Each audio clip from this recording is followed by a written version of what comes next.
तुम पढ़ने के लिए बैठते हो, बुक खोलते हो, पेन हाथ में होता है, लेकिन दिमाग कहीं और भाग रहा होता है। जैसे ही सिलेबस का नाम आता है, दिमाग बोलता है, इतना ज़्यादा कैसे होगा, टाइम ही कितना बचा है। और उस एक थॉट के बाद तुम पढ़ना बंद नहीं करते, तुम शुरू ही नहीं कर पाते। बुक खुली रहती है, लेकिन आंखें लाइनों पर नहीं जाती। दिमाग में प्रेशर होता है और दिल में एक ही आवाज़, मुझसे नहीं होगा। एक सेकंड रुको, मैं तुमसे सीधी बात करना चाहता हूँ। प्रॉब्लम ये नहीं है कि सिलेबस ज़्यादा है, प्रॉब्लम ये है कि तुम उसे एक साथ देख रहे हो। बुक खोलते ही पूरा सिलेबस दिमाग में घूमने लगता है, सारे चैप्टर, सारे सब्जेक्ट, सारे डर, और दिमाग बोल देता है, इतना कैसे होगा। सच ये है, तुम पढ़ाई से नहीं भाग रहे, तुम उस प्रेशर से भाग रहे हो जो तुमने खुद अपने ऊपर डाल लिया है। एक बात ध्यान से सुनो, जो चीज़ एक दिन में नहीं हो सकती, उसे 30 दिन का दुश्मन बनाकर मत रखो। तुम्हें पूरा सिलेबस आज नहीं जीतना, तुम्हें बस आज का काम करना है, सिर्फ आज, सिर्फ एक छोटा सा स्टेप। और जब तुम वो छोटा स्टेप लेते हो ना, तो दिमाग पहली बार कहता है, अच्छा, ये पॉसिबल है। अब सबसे ज़रूरी बात, जिसे तुम पूरा सिलेबस बोल रहे हो ना, वो असल में एक इल्यूजन है।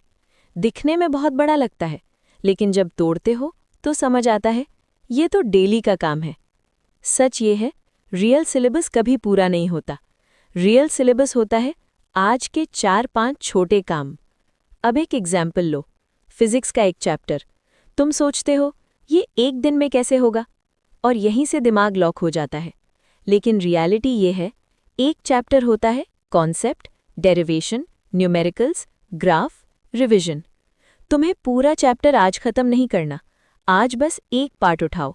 जैसे आज का काम सिर्फ कॉन्सेप्ट समझना, न्यूमेरिकल्स कल, रिविजन उसके बाद।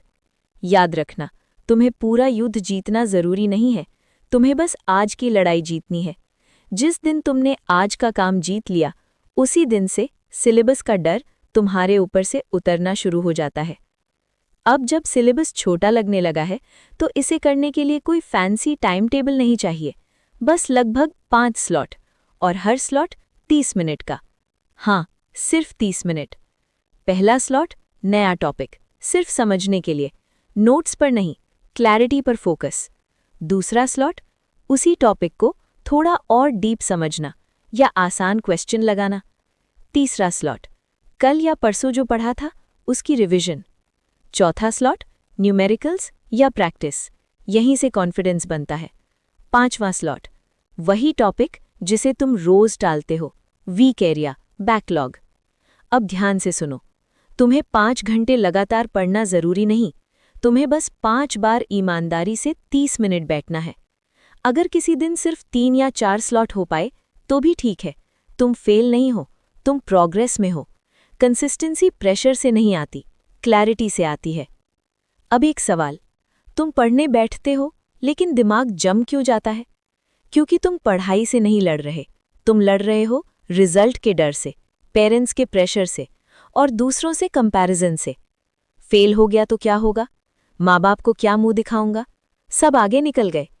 इतने सारे थॉट्स एक साथ आते हैं कि दिमाग कहता है बस रहने दो।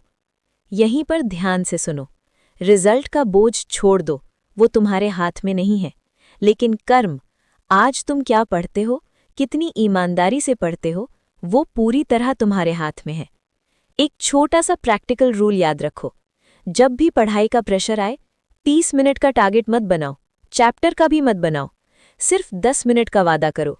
गोल पढ़ना नहीं, गोल सिर्फ शुरू करना। अक्सर क्या होता है, 10 मिनट के बाद दिमाग धीरे धीरे खुलने लगता है, और जो काम इम्पॉसिबल लग रहा था वो पॉसिबल लगने लगता है।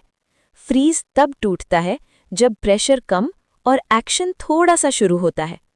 अब एक कड़वी लेकिन सच्ची बात, लास्ट 30-40 डेज में 100% सिलेबस पूरा करने का प्रेशर मत लो। ये प्रेशर तुम्हें आगे नहीं बढ़ाता, ये तुम्हें फ्रीज करता है।